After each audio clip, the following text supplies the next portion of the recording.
Meir Habib. Vous êtes un proche de Benyamin Netanyahou. Vous lui avez parlé à plusieurs reprises depuis jeudi soir et ces 3 actes d'inculpation. Vous l'avez senti dans quel état d'esprit? Je connais Benjamin Netanyahou et mon ami depuis presque 30 ans, bien avant qu'il soit Premier ministre. On s'est parlé à 3 reprises depuis vendredi. Il est peiné, mais déterminé. Il a le droit à la présomption d'innocence parce qu'il est innocent. Benjamin Netanyahou, j'ai des centaines d'heures, des milliers d'heures avec lui. Je le connais mieux que certainement beaucoup de gens. Il n'est pas corrompu. De quoi s'agit-il? On est en train de...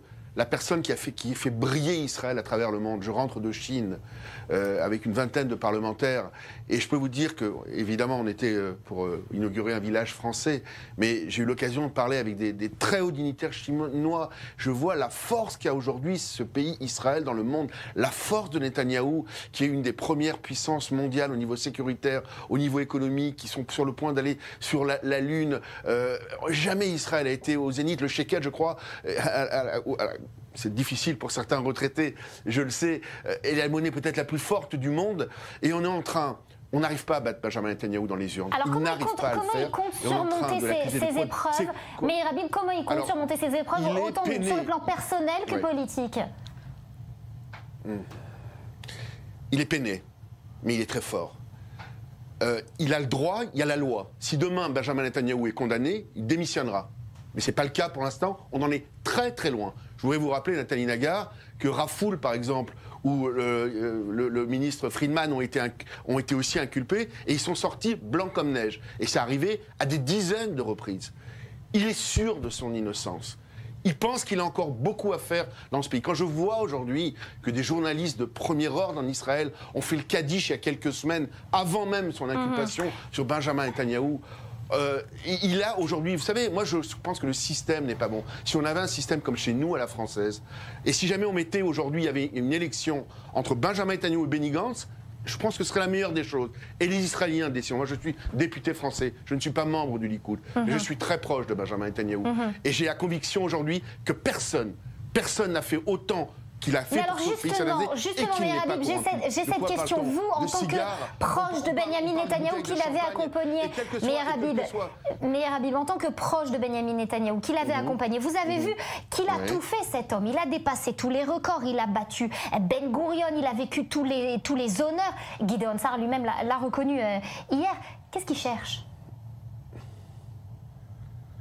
Mais tant que les Israéliens lui donneront leur confiance, il restera Premier ministre.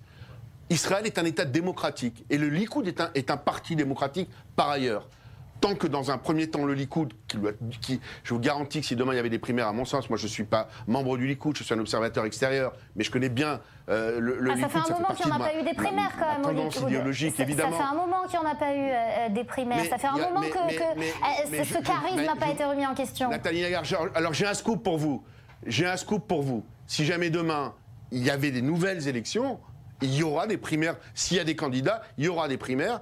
Et Benjamin Netanyahou, à mon avis, sera réélu. Mais en tout cas, il acceptera le résultat. C'est ça, un État démocratique. Entre parenthèses, j'aimerais bien que chez Gantz... C'est intéressant ce que vous me dites, parce que c'est pas le courant qu'on entend. Il y aura des primaires s'il y a de nouvelles élections. Mais c'est un autre débat. Aujourd'hui...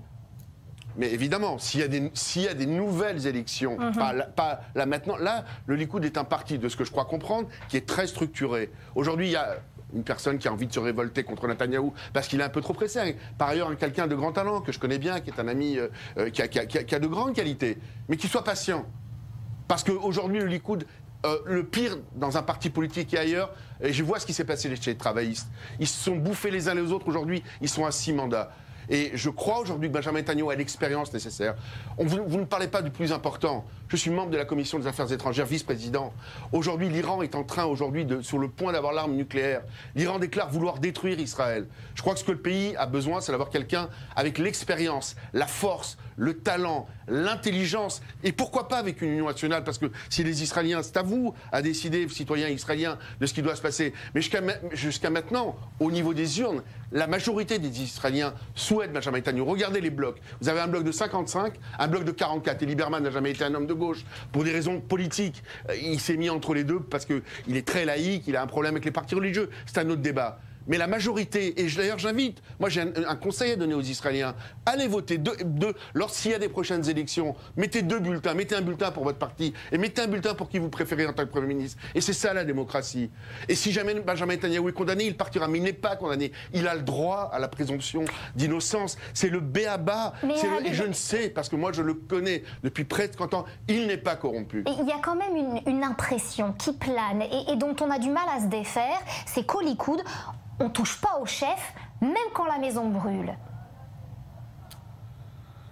Excusez-moi, la différence au Likoud, c'est qu'il y a des élections pour le chef. Benjamin Netanyahu, à l'époque, a battu mon ami Sylvan Shalom. Il y a eu 60-40. Il y a souvent des élections. Mais il est tellement au-dessus. Il est tellement... Le monde... Vous croyez que les électeurs sont tellement aveugles? Nathalie Nagar, j'ai reçu des centaines en quelques jours de messages de mes électeurs qui habitent Israël pour m'apporter, parce qu'ils savent que je suis proche de lui, que je lui parle leur soutien. J'ai eu des soutiens de gens de gauche. J'ai eu un message qui m'a beaucoup touché de Pierre Bestenou, membre du Parti travailliste, proche du Parti travailliste, qui m'a expliqué que ça dépassait toute proportion l'acharnement qu'il y avait contre Benjamin Netanyahu. De grâce, j'habite l'étranger, j'habite en France. Regardez l'image de ce pays à travers le monde. Des députés français avec qui j'étais en Israël tout récemment ont interrogé un membre le numéro du parti Lapid en disant: vous ne pensez pas que si Benjamin Netanyahu part, ça affaiblirait l'État d'Israël? De grâce, de quoi s'agit-il? Il a pris quelques cigares, quelques bouteilles de champagne. Il a demandé, comme nous tous, on est des politiques, on aime bien d'avoir, disons, des contenus positifs dans une télé ou dans des journaux. C'est ça de la corruption. Lorsqu'on voit ce que c'est la corruption à travers le monde, des enveloppes. Olmert a pris de l'argent, les gens ont pris de l'argent, Benjamin Netanyahu n'a jamais pris un centime. Et si demain il devait être condamné, il partirait. Mais il a le droit à la présomption d'innocence. Et je pense que le système français est un bon système. Lorsque le président est un exercice, il y a une certaine immunité par rapport au fait, sauf fait grave. Écoutez, j'étais tout récemment à son anniversaire. Il y avait 80 amis à lui, de ses plus proches. Et j'écoutais ces compagnons d'armes, ce qu'on appelle la Kvoutsat Bibi, raconter des faits héroïques, des faits quasiment dignes de James Bond, dont certains ne peuvent pas encore sortir alors qu'il avait encore 20 ans. C'est un leader incroyable que le monde entier envie. Je le dis réellement parce que je pense... personne, ou en tout cas très peu, en disent qu'on vienne, Meir Habib. Merci beaucoup d'être intervenu. Vous restez avec nous en direct de Paris, mais je voudrais à présent donner la parole à Nitay Kimron. Nitay, j'aimerais comprendre, alors vous avez pris position, on va peut-être le voir, ce post que vous avez posté sur Facebook, la folie est de toujours se comporter de la même manière et de s'attendre à un résultat différent. Ça c'est Einstein qui l'a dit, une phrase que vous avez reprise à votre compte. Ça veut dire quoi exactement selon vous, la folie? Vous pointez qui du doigt exactement? Pour reprendre tout simplement, je voudrais que les spectateurs comprennent bien un petit peu, je ne suis pas d'un parti différent que celui que M. Habib défend. Je viens défendre le Likoud, je ne viens pas accuser le Premier ministre Netanyahou dans les affaires juridiques. J'espère qu'il s'en sortira. Je pense que ce serait une bonne chose pour nous en tant que groupe politique du Likoud. Je pense sincèrement qu'il est innocent et j'espère vraiment qu'il en sortira.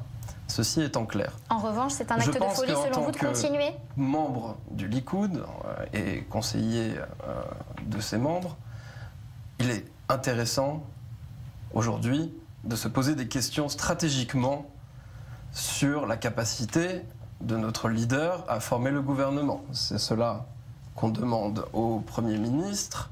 Le Premier ministre Netanyahou s'est retrouvé à 2 fois dans l'incapacité de fournir ce travail. Il y a une logique saine qui est de dire: est-ce que vous retourneriez chez un médecin qui 2 fois vous a donné un traitement qui ne marchait pas? Est-ce que vous y retourneriez une 3e fois? Est-ce que vous appelleriez un technicien une 3e fois qui 2 fois a mal fait le travail? Et le médecin qui peut sauver l'État d'Israël de cette crise dans laquelle il se trouve? Ça m'intéresse moins de savoir si c'est Gideon Sa'ar spécifiquement ou n'importe quel autre candidat, que ce soit M. Edelstein, le numéro 2, que ce soit Israël Katz.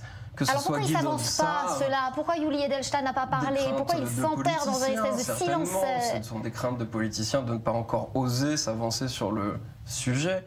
Mais je voudrais qu'au sein du parti, on ait une réflexion sur le fait que par 2 fois déjà, nous avons octroyé au patron et J'admire le Premier ministre Netanyahou et je l'ai soutenu jusqu'au premier tour de ces élections. En tant que likoudnik, j'étais son porte-parole en 2015 durant la campagne.